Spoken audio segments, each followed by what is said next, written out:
Уважаеми колеги горски, инспектори на ЯК, заснемам ви масово изсичане на горите в село Кирчево, област Ловеч, община Угърчин. Приложил съм файлове на автомобила, който извозва дървесината. Заснете с ловна камера на пътя и аз ви правя запис, кадри, точни, ясни, няма да си крия имената, адреса. Може да кореспондирате винаги с мен. Откровен съм, точно и ясно ви показвам какво се случва в село Кирчево. Бусът, въпросният бус с регистрация ОВ9653ВХ е открит в домът на кмета на село Кирчево. Не знам дали автомобилът е собственост на кмета на селото, но подадох сигнал към брат ми, който е в селото, по регистрационните номера да се разкара из селото и да види къде се намира този автомобил, превозвал дървесината от 29.12.2025 година до 31.12.2025 година включително, с часове, кога мина автомобила и заснета дървесина натоварена в него. Подавам множествено сигнали и до местното горско, което се намира в село Лесидрен. И така или иначе никой не обръща внимание. Поголовно се изсича дървесината и то по пътя. Забележете, уважаеми зрители, по пътя.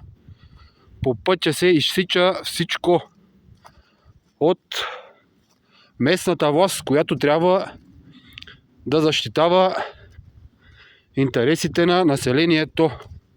Продължавам по пътя да видите какво е направено и какво се гради в държавата от местните феодали. Сега ще ви покажа след завоя какво се прави. Какво се прави в нашата държава. Постоянно подавам сигнали на районните инспекции, кадри, снимки, снимков материал. Постоянно и никой не обръща внимание, за съжаление.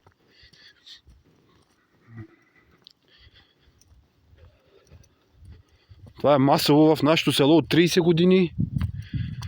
Се продължава по един и същи начин да се тероризира гората. Ето, забележете, уважаеми зрители, какво се случва в село Кирчево, местността Бъксева чука. Много добре знаят горските. Инспекторите в ЯК знаят къде се намира местността. Запознати са с случаите, но нищо не се случва до ден днешен.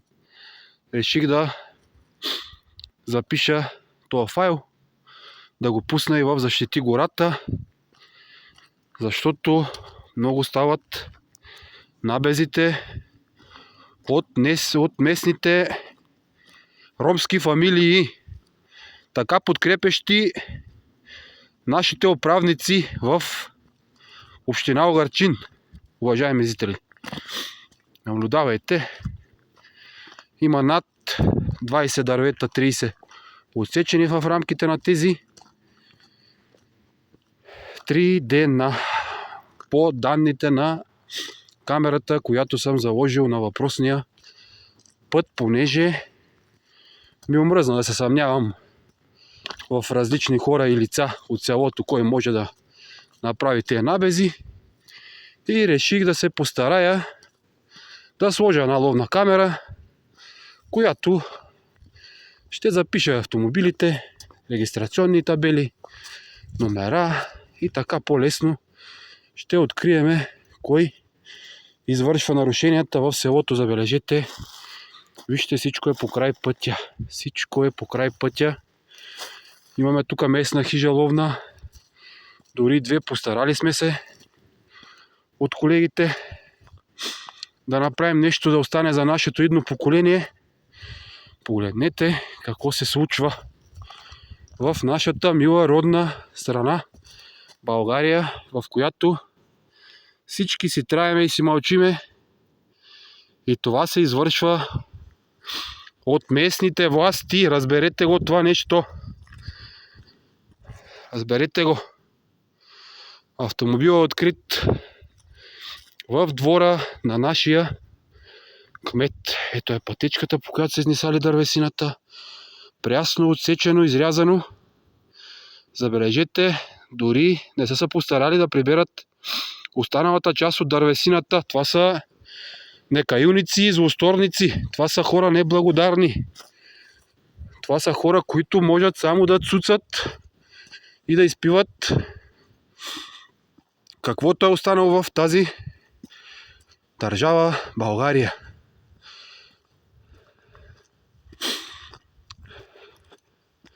Връщам се по обратния път към хижата. Координати съм посочил в сигнала. Снимков материал е приложен също.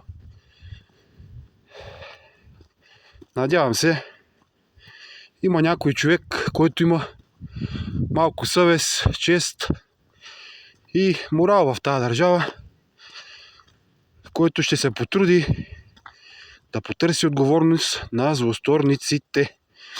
10 кубика дърва, уважаеми зрители, в България са сега на цена около 1000 лева.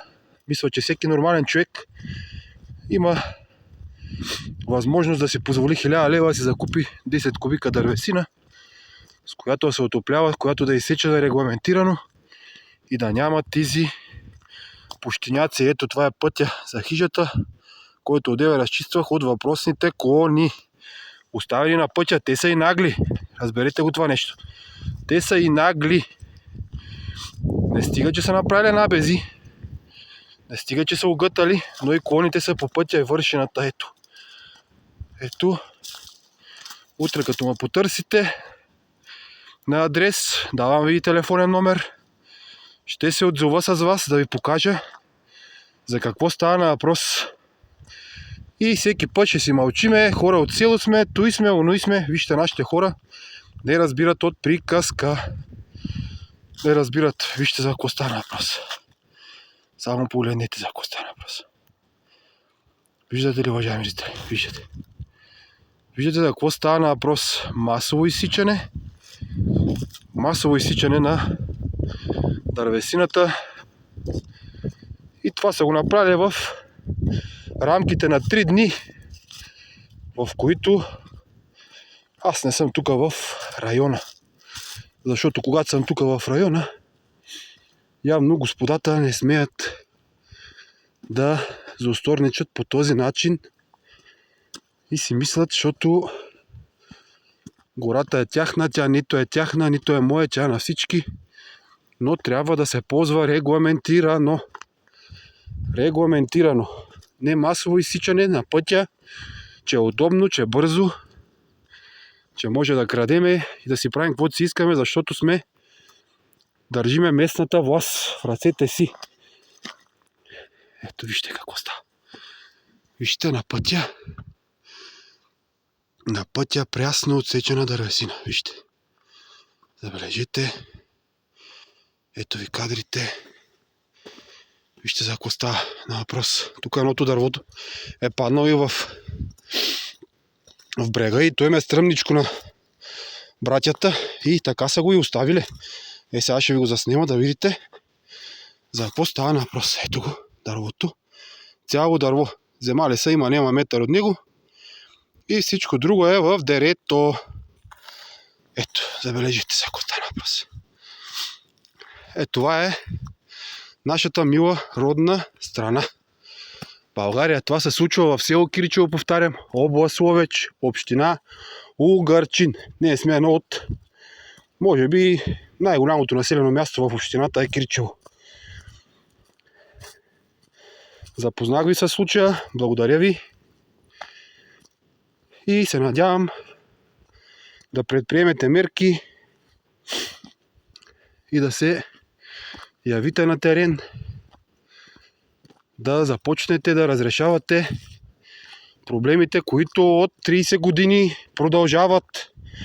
продължават масово сигнали към Леседрейското горско, което има там 2-3 момченца млади, казват, те ще ни бият, не смеем и така нататък.